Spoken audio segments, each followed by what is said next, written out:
Dhaloota baay'ee haatee meeqayne waaqarraa maaliif garaa jabaattee biyyaaf kan abdatamu utuman gahiin qabaa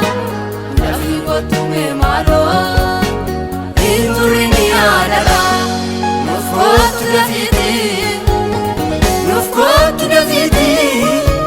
nuuf kottu dafiiti biyyi faasilas nuuf qabeenya miti nuuf kottu dafiiti nuuf kottu dafiiti nuuf kottu dafiiti jireenyi darabaa baay'ee nama miti.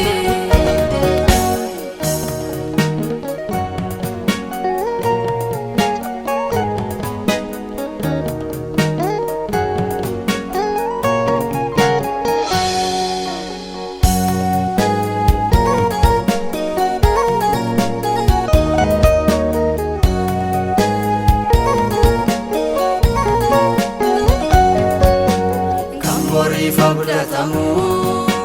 mara baay'ee dhabnee iji keenya hin qorree utubuu durjaame furmaata isaa dhabneerraa ati ka'ime waaqarraa dhiiga kee dhangala'ee nuu fayyisi yaadara si'eenna ijoollee kee gara keetti naa furmaanni hundinuu si harkatti argama waan oluun godhini akka baarnoyi gaara keetu waan naanu jalaan didini si'eenna ijoolleen kee gara keetti naa furmaanni hundinuu si harkatti argama waan oluun godhini akka baarnoyi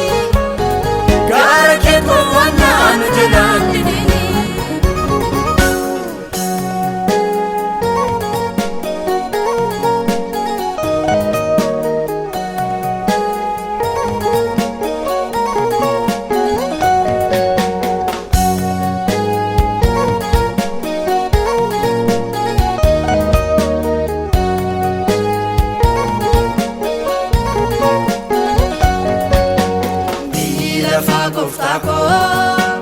Qabeenya keenya miti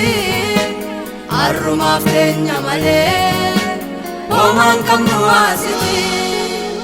baalameetu nu eegaa balballi samii haaraa gooftaa si eegaa jirra homaan qabnu waasirraa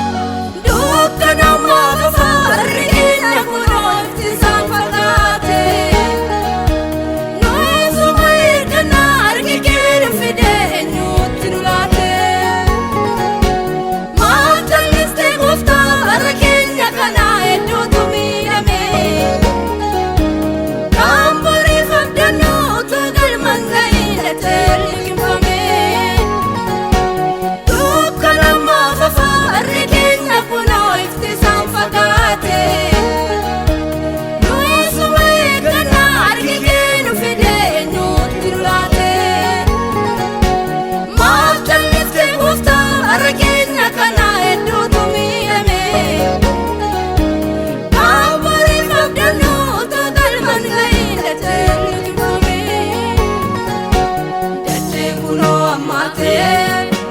Dhaloota baay'ee haatee